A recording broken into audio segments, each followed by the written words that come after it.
नमस्कार दोस्तों, प्रताप क्लासेज के ऑनलाइन यूट्यूब चैनल पर आपका हार्दिक स्वागत है। जैसा कि आपको पता है कि हमने कल से साइंस की एमसीक्यू का जो बेंच है वो हमने यहाँ पे स्टार्ट किया है। तो उसकी एक क्लास हो चुकी है कोशिका की। ठीक है, तो जिसने नहीं देखी है वो जा करके देख सकते हैं, डिस्क्रिप्शन में लिंक मिल जाएगा आपको। और आज जो दूसरी जो हमारी क्लास रहेगी वो रहेगी टिश्यू, उत्तक की, एनिमल टिश्यू, उत्तक। ठीक है, तो उत्तक आज अपने इसके अंदर उत्तक के बारे में पढ़ेंगे। उत्तक से पहले आपको मैं बता दूं कि जैसे आपको पता है कि कोशिका, कल अपने क्या पढ़ा? कोशिका।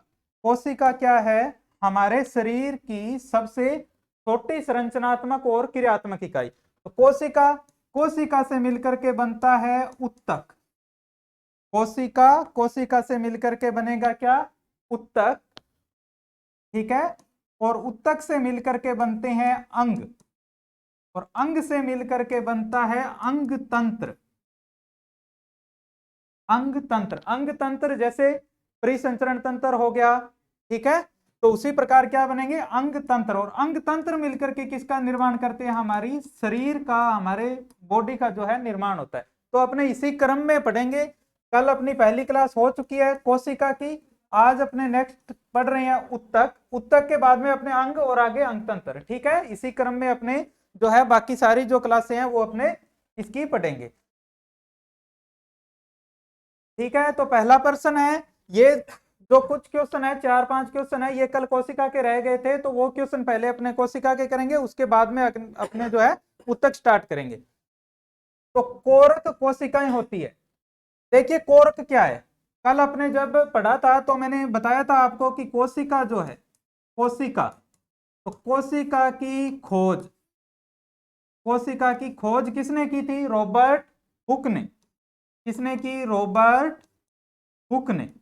रॉबर्ट हुक ने वास्तव में कौन सी कोशिका की खोज की थी? मृत कोशिका की। किसकी खोज की थी? मृत कोशिका की खोज की थी। और मृत कोशिका, ये जो कोरक का जो टुकड़ा लिखा हुआ ना, कोरक, ये कोरक होता है एक लकड़ी का टुकड़ा। इन्होंने क्या किया? एक लकड़ी का टुकड़ा लेकर के उसको छीलते गए, लास्ट में बिल्कुल पतली सी परत बची, उसको जब लेंस के अंदर से देखा तो वो थी कोशिका। ठीक है, तो ये जो कोरक कोशिकाएं होती है, तो ये कोरक क्या था? लकड़ी थी। ठीक है ना, तो कोरक कोशिकाएं होती है, तो लकड़ी क्या होती है? मृत या जीवित? तो कैसी होती है? मृत। प्रकाश संश्लेषी, लंबी, गतिशील। ये नहीं होगा, क्या होगा? मृत कोशिका थी। तो कोरक कोशिकाएं कैसी होती है? मृत कोशिकाएं होती है।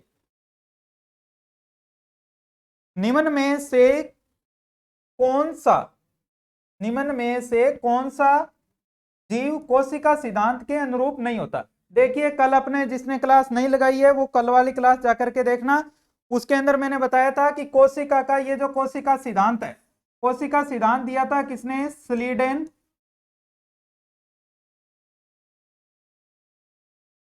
स्लीडेन व स्वान ने। किसने दिया? स्लीडेन और स्वान ने।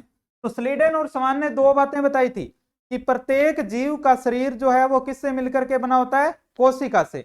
और हमारे शरीर की सबसे छोटी संरचनात्मक और क्रियात्मक इकाई क्या होती है? कोशिका। दो बातें बताई, लेकिन इसके अंदर से ये जो वायरस लिखा हुआ है ना, वायरस, वायरस का शरीर कोशिका से मिलकर के बना ही नहीं होता। ठीक है, अभी जैसे कोरोना वायरस चल रहा है, तो कोरोना वायरस कैसा है? आरएनए वायरस है। या तो वायरस कैसा होगा? आरएनए, और या कैसा होगा? DNA virus. यानी कि उसके अंदर या तो आरएनए होता है या डीएनए होता है, और ऊपर क्या होता है? उसके प्रोटीन होता है। ठीक है, तो इसके अंदर कोशिका नहीं होती।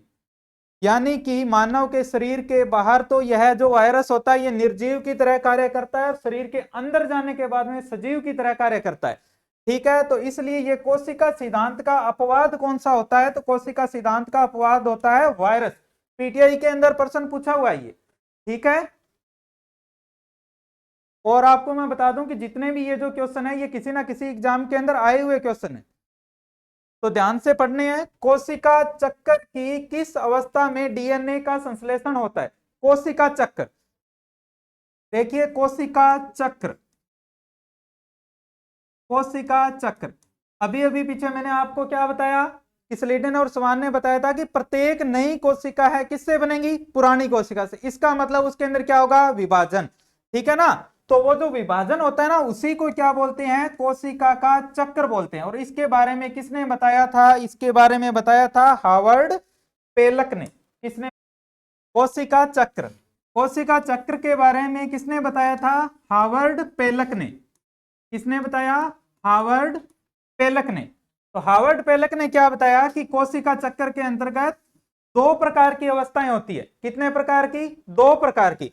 पहले तो कोशिका जो है वो विभाजन की तैयारी करेगी और उसके बाद में उसके अंदर क्या होगा, विभाजन होगा। तो पहली अवस्था तो कौन सी है, कोशिका विभाजन की तैयारी, कोशिका विभाजन की तैयारी, कोशिका विभाजन की तैयारी। जिस प्रकार अपने परीक्षा से पहले तैयारी करते हैं उसके बाद में परीक्षा देते हैं, उसी प्रकार से कोशिका भी विभाजन से पहले क्या करती है, तैयारी करती है। तो इस अवस्था को बोलते हैं इंटरफेज। क्या बोलते हैं, इंटरफेज, इंटरफेज या अंतरा अवस्था, इंटरफेज या अंतरा अवस्था। और दूसरी जो अवस्था है वो है इसकी विभाजन अवस्था। कौन सी अवस्था है इसकी, विभाजन अवस्था, विभाजन अवस्था। तो दो प्रकार की इसकी अवस्थाएं होगी, एक में तो ये तैयारी करेगी उसको बोलते हैं इंटरफेज या अंतरावस्था, और दूसरी कौन सी है इसकी, विभाजन अवस्था। अब ये जो इंटरफेज या अंतरावस्था है इसके अंतर्गत कितनी अवस्थाएं होती है, तीन अवस्थाएं होती है। इसमें तीन अवस्थाएं होती है, पहली को बोलते हैं G1, दूसरी को बोलते हैं S, और तीसरी को बोलते हैं G2 अवस्था। तो ये जो अवस्था है ना, S अवस्था, इसको बोलते हैं संश्लेषण अवस्था। कौन सी अवस्था बोलेंगे, संश्लेषण अवस्था।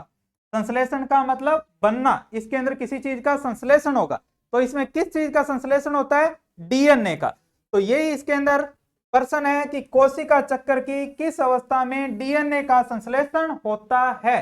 तो मैंने बता दिया ये अवस्थाएं हैं G1, S और G2 अवस्था। इनमें से किस में संश्लेषण होगा, तो S अवस्था में जो डीएनए का संश्लेषण होता है। तो ऑप्शन नंबर बी इसका उत्तर हो जाएगा।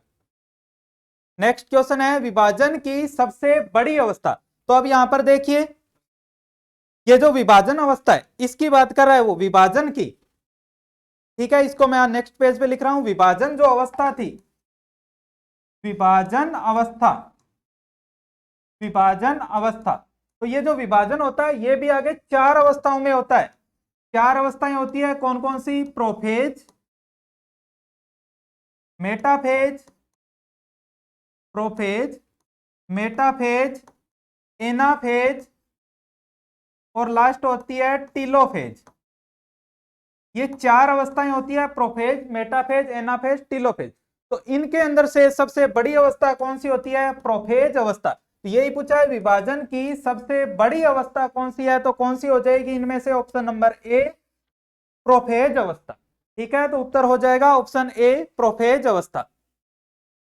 अब आ गया उत्तक, ठीक है। यहां से अपने शुरू कर रहे हैं उत्तक।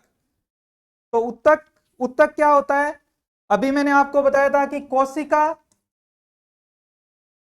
और कोशिकाएं आपस में मिलकर के किसका निर्माण करेगी, उत्तक का। उत्तक मिलकर के निर्माण करते हैं अंग का, और अंग से अंग तंत्र, और अंग तंत्र से मिलकर के बनता है हमारा शरीर। ठीक है, तो अपने आप क्या पढ़ना है, उत्तक।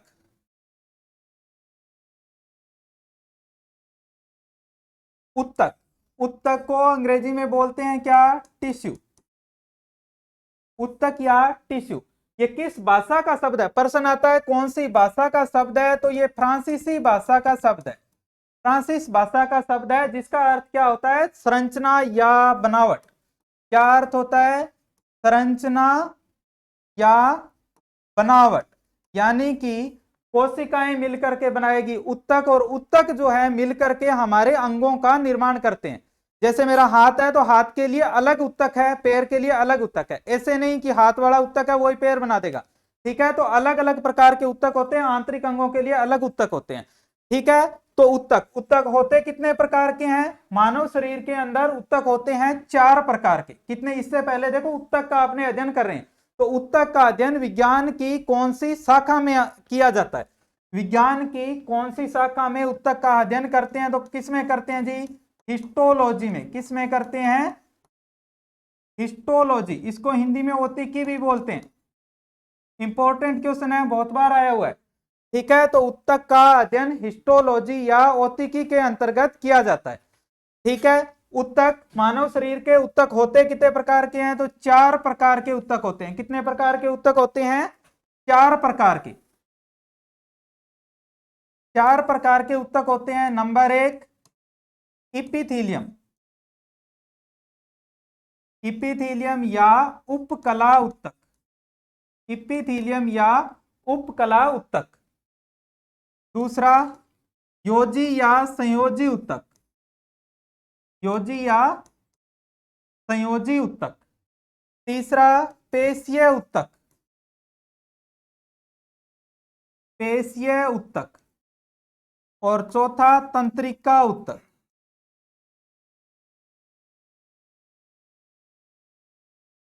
तंत्रिका उत्तक। 4 प्रकार के उत्तक है। इपिथीलियम या उपकला उत्तक। देखिए, इपिथीलियम या उपकला उत्तक का काम क्या होता है? हमारे बाहरी अंगों का निर्माण करना। जैसे हमारी त्वचा है, तो त्वचा के अंदर कौन सा उत्तक होगा? इपिथीलियम या उपकला उत्तक। अगर अपने किसी को ऐसे कहें कि मैं तेरी खाल खींच लूंगा, तो मतलब कौन सा उत्तक खींचने की बात की जा रही है? इपिथीलियम या उपकला उत्तक। और अगर आपसे ऐसे पूछ ले कि गायों को भरने में कौन सा उत्तक काम आता है, तो भी कौन सा आएगा? इपिथीलियम या उपकला उत्तक। दूसरा देखो, योजी या संयोजी उत्तक। ठीक है ना, कनेक्टिव टिश्यू। ये क्या काम करेगा? जोड़ने का काम करता है। योजी या संयोजी जो उत्तक होता है, किसका काम करेगा? जोड़ने का काम करेगा। तीसरा उत्तक है पेशीय उत्तक। हमारी पेशियां जो है, इनको हिलने डुलने के अंदर जो सहायता करता है, वो वाला उत्तक हो गया पेशीय उत्तक। और लास्ट उत्तक है तंत्रिका उत्तक। तंत्रिका उत्तक क्या करता है? तंत्रिका कोशिका से मिलकर के बना हुआ है, और जो भी संवेदनाएं हैं उनको शरीर के एक भाग से दूसरे भाग तक पहुंचाने का काम करता है। तो कितने प्रकार के उत्तक होते हैं? 4 प्रकार के उत्तक होते हैं। ठीक है, तो अब देखो, अब अपने करेंगे ये पर्सन जो है उत्तक के। आगे जो जितने भी क्वेश्चन है वो किसके हैं? उत्तक के। ठीक है, तो उत्तक मैंने एक बार आपको बता दिया है। तो अब अपने आगे क्वेश्चन कर रहे हैं। क्वेश्चन नंबर 5, समान कार्य करने वाली कोशिकाओं के समूह को क्या कहते हैं? अंग, उत्तक, अंग तंत्र या कोशिका। देखिए, कोशिका, कोशिका से मिलकर के क्या बनता है? उत्तक। एक समान कार्य करने वाली कोशिकाओं के समूह को क्या बोलते हैं? उत्तक। तो इसका उत्तर हो जाएगा ऑप्शन नंबर बी, उत्तक। ऑप्शन नंबर बी, उत्तक। क्वेश्चन नंबर 6, उत्तकों का अध्ययन विज्ञान की किस शाखा में करते हैं? अभी बताया मैंने, उत्तकों का अध्ययन विज्ञान की किस शाखा में करते हैं? विज्ञान की कौन सी शाखा में करते हैं? देखो, 4 शाखाएं लिखी हुई है, हिस्टोलॉजी, साइटोलॉजी, हिपेटोलॉजी या मायोलॉजी। देखो, मायोलॉजी किसका अध्ययन करेंगे? मांसपेशियों का। मांसपेशियों का अध्ययन विज्ञान की जिस शाखा के अंतर्गत किया जाता है, वो क्या होती है? मायोलॉजी। हिपेटोलॉजी में जिगर, जिगर या लीवर का जो अध्ययन करते हैं, वो किस में करते हैं? हिपेटोलॉजी में। और कल वाली क्लास में मैंने बताया था, साइटोलॉजी किसका अध्ययन करेंगे? कोशिका का अध्ययन। कोशिका का अध्ययन। जिसने कल वाली क्लास नहीं लगाई है, एक क्लास पहले हो चुकी है कोशिका की, तो वो डिस्क्रिप्शन में आपको लिंक मिल जाएगा, वहां से आप जाकर के देख सकते हैं। ठीक है, तो ये क्या है? साइटोलॉजी किसका अध्ययन हो गया? कोशिका का अध्ययन। हिस्टोलॉजी, हिस्टोलॉजी या औतिकी किसका अध्ययन करेंगे जी? उत्तकों का अध्ययन। तो यही क्वेश्चन है, उत्तकों का अध्ययन विज्ञान की किस शाखा में करते हैं? तो ऑप्शन नंबर ए इसका सही है, हिस्टोलॉजी। हिस्टोलॉजी के अंतर्गत इसका अध्ययन करते हैं। किस प्रकार के उत्तक शरीर की सुरक्षा कवच का कार्य करते हैं? शरीर की सुरक्षा कवच का कार्य करते हैं। मैंने 4 प्रकार के उत्तक बताए थे, इपिथीलियम या उपकला उत्तक, दूसरा योजी या संयोजी उत्तक, तीसरा बताया था मैंने पेशिया, और चौथा उत्तक मैंने कौन सा बताया था? तंत्रिका उत्तक। तो मैंने इपिथीलियम या उपकला उत्तक के बारे में अभी बताया था कि हमारी जो त्वचा है उसका निर्माण करता है घावों को भरने में। तो सुरक्षा, सुरक्षा तो ऊपर से ही करेंगे ना, तो सुरक्षा कवच का कार्य कौन सा उत्तक करता है? एपिथीलियम, या इसी को ही बोलते हैं कौन सा उत्तक? उपकला उत्तक। ठीक है, तो ऑप्शन नंबर ए सही हो जाएगा इसका, इपिथीलियम या उपकला उत्तक। तंत्रिका उत्तक की इकाई क्या है? 4 नंबर उत्तक बताया था, तंत्रिका उत्तक। ठीक है, तंत्रिका उत्तक, तंत्रिका उत्तक। तंत्रिका ऊतक की इकाई क्या होती है? देखो चार ऑप्शन है, न्यूरॉन, नेफ्रॉन, कुपिका या उपयुक्त सभी। कुपिका ये तो है श्वसन तंत्र की संरचनात्मक और क्रियात्मक इकाई, कुपिका। नेफ्रॉन ये किसकी है? ये है उत्सर्जन तंत्र की संरचनात्मक और क्रियात्मक इकाई। तो न्यूरॉन, न्यूरॉन किसकी होती है? न्यूरॉन से मिलकर के क्या बनता है? तंत्रिका ऊतक। तो तंत्रिका ऊतक की इकाई क्या है? तो ऑप्शन नंबर ए क्या हो जाएगा? न्यूरॉन। तो न्यूरॉन किसकी इकाई हो गई? तंत्रिका ऊतक की इकाई है न्यूरॉन। लिगामेंट एक रचना है जो जोड़ती है, दो होते हैं भाई, एक होता है लिगामेंट और एक होता है टेंडन। ठीक है, एक होता है लिगामेंट और एक होता है टेंडन। ठीक है ना, दोनों कंफ्यूज करते हैं। ठीक है, तो लिगामेंट ऐसे याद रख लो, बी एल बी। बी का मतलब बोन, एल से लिगामेंट, बी का मतलब बोन। तो हड्डी को हड्डी से जो जोड़ेगा वो तो कौन सा है? लिगामेंट। ठीक है, और टेंडन क्या करता है? टेंडन जो है ये जो हमारी हड्डी है, हड्डी के ऊपर मांस चिपकाने का कार्य करता है, यानी कि हड्डी को मांसपेशियों से जोड़ने का काम कौन सा करता है? तो वो करता है टेंडन। तो यहाँ पे लिगामेंट के बारे में पूछा। लिगामेंट एक रचना है जो जोड़ती है अस्थियों को पेशियों से, नहीं, ये काम किसका हो गया? टेंडन का। अस्थि को अस्थि से, तो बिल्कुल सही है, अस्थि को अस्थि से जोड़ने का काम करता है हड्डी को, हड्डी को ही बोलते हैं अस्थि। ठीक है ना, तो अस्थि को अस्थि से जोड़ने का काम करता है कौन? लिगामेंट।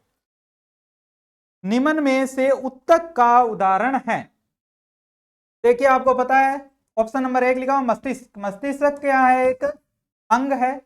लीवर भी एक क्या है? हमारा आंतरिक अंग। अग्नाशय, अमाशय, अमाशय भी अंग है। ठीक है, तो बचा क्या? रक्त। रक्त एकमात्र हमारे शरीर के अंदर क्या है? तरल संयोजी ऊतक। पूछा जाता है कि निम्न में से तरल संयोजी ऊतक है, तो रक्त क्या होता है? एक तरल संयोजी ऊतक। तरल संयोजी ऊतक, तरल संयोजी ऊतक होता है रक्त। तो ऊतक का उदाहरण इसमें क्या दिया हुआ है? रक्त। जंतुओं में कितने प्रकार के ऊतक पाए जाते हैं? सीधा क्वेश्चन, अभी पीछे बता करके आया हूं। कितने प्रकार के? 4 प्रकार के। ऑप्शन नंबर डी, 4 प्रकार के। नेक्स्ट, कौन सा ऊतक न्यूरॉन का बना होता है जो संवेदनाओं को प्राप्त और संचालित करता है? अभी जो पीछे अपने क्वेश्चन करके आए हैं, देखिए तंत्रिका ऊतक की इकाई क्या है? अपने क्या किया था? न्यूरॉन। इसी क्वेश्चन को जो उत्तर था उससे प्रश्न बना दिया दोबारा। कौन सा ऊतक न्यूरॉन का बना होता है? तो न्यूरॉन से मिलकर के कौन सा ऊतक बनता है भाई? तंत्रिका ऊतक। ऑप्शन नंबर ए सही है इसका। तंत्रिका ऊतक की इकाई होती है न्यूरॉन, न्यूरॉन से मिलकर के बनेगा तंत्रिका ऊतक। किस ऊतक की कोशिका मनुष्य के लिए, मनुष्य के शरीर की सबसे लंबी कोशिका है? किस ऊतक की कोशिका? कल वाली क्लास के अंदर मैंने बताया था, 4 बार बताया था कि हमारे शरीर की सबसे लंबी कोशिका कौन सी होती है? तंत्रिका कोशिका होती है। कौन सी होती है? तंत्रिका कोशिका। तो तंत्रिका कोशिका ऑप्शन नंबर सी, तंत्रिका कोशिका मनुष्य के शरीर की सबसे लंबी कोशिका है। और तंत्रिका कोशिका की एक और विशेषता है कि तंत्रिका कोशिका में पुनरुद्भवन की क्षमता बिल्कुल नहीं है। ठीक है ना, अगर एक बार नष्ट हो गई तो हो गई, दोबारा नहीं बनती। ठीक है, यह है तंत्रिका कोशिका। निम्न में से कौन सा पेशीय ऊतक नहीं है? देखिए अभी 4 प्रकार के मैंने ऊतक बताए, इपिथीलियम या उपकला ऊतक, दूसरा योजी या संयोजी ऊतक, तीसरा पेशीय और चौथा तंत्रिका। तो पेशीय ऊतक 3 नंबर पे पेशीय बताया था ना, पेशीय ऊतक। पेशीय ऊतक, पेशीय ऊतक आगे 3 प्रकार का होता है, ऐच्छिक पेशीय ऊतक, अनैच्छिक पेशीय ऊतक और हृदय पेशीय ऊतक। स्वैच्छिक पेशीय ऊतक, अस्वैच्छिक पेशीय ऊतक और हृदय पेशीय ऊतक, ये तीनों तो पेशीय ऊतक है।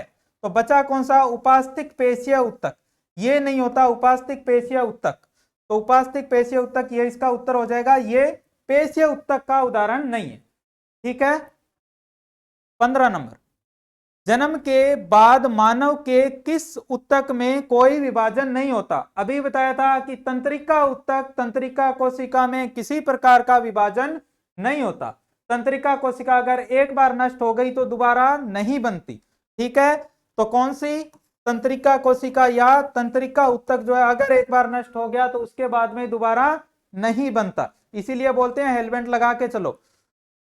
निम्न में से कौन एक संयोजी उत्तक नहीं है? निम्न में से कौन एक संयोजी उत्तक नहीं है? तो पहला दिया हुआ इसमें रक्त, तो रक्त तो अभी बताया था एकमात्र तरल संयोजी उत्तक है, तरल संयोजी उत्तक। दूसरा दिया हुआ है अस्थि, तो अस्थि भी है, कठोर संयोजी उत्तक है। स्नायु या लिगामेंट अभी पढ़ करके आए हैं, किसको किससे जोड़ता है भाई कमेंट में बताओ। स्नायु या लिगामेंट किसको किससे जोड़ता है? BLB, बोन को बोन से जोड़ने वाला उत्तक स्नायु। तो त्वचा, इसमें उत्तर क्या हो जाएगा? त्वचा जो है ये एक संयोजी उत्तक नहीं है। बाकी तीनों है रक्त, अस्थि और स्नायु या लिगामेंट, ये है। 17 नंबर क्वेश्चन है मांसपेशी को हड्डी से जोड़ने वाला उत्तक। तो अभी दो बताए थे मैंने, एक लिगामेंट था और दूसरा टेंडन था। तो लिगामेंट तो बोन को बोन से जोड़ेगा, तो टेंडन क्या करेगा? बोन के ऊपर मांस चिपकाएगा या बोन को हड्डी को मांसपेशी से जोड़ेगा। तो क्या हो जाएगा उत्तक? उत्तर हो जाएगा टेंडन। एक है अस्थि, अस्थि तो आपको पता ही है हड्डी। उपास्थि, उपास्थि क्या होती है? ये जो नाक वाला भाग है या जहां पर बाली पहनी जाती है, ये कान का ये जो भाग है, तो ये क्या होती है? उपास्थि होती है। ठीक है ना, उपास्थि।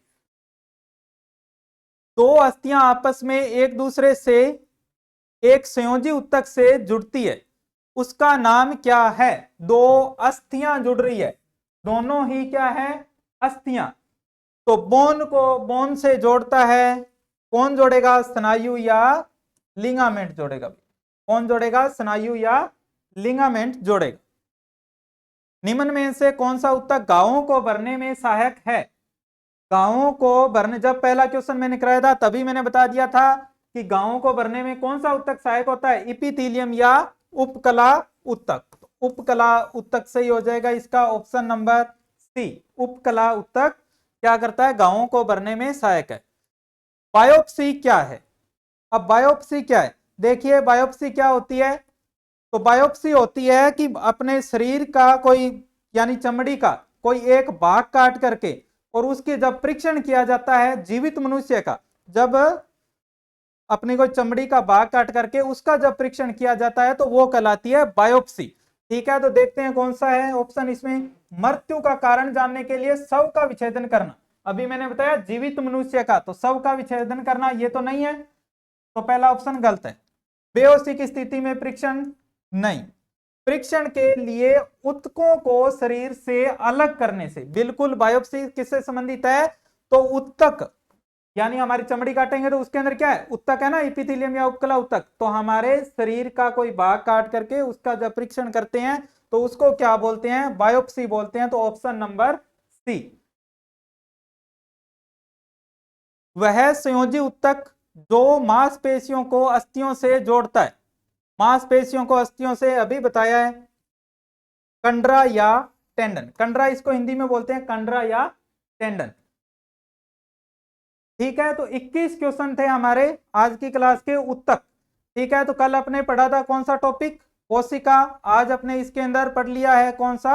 उत्तक। तो उत्तक और कोशिका दोनों टॉपिक कंप्लीट हो गए हैं। इसकी पीडीएफ आपको जो है टेलीग्राम चैनल पर मिल जाएगी। प्रताप क्लासेज का टेलीग्राम चैनल है, लिंक मैं डिस्क्रिप्शन में डलवा दूंगा, तो वहां से आप जाकर के सीधा वहां से ज्वाइन करके और पीडीएफ इसकी ले सकते हैं। ठीक है, धन्यवाद। जय हिंद, जय भारत।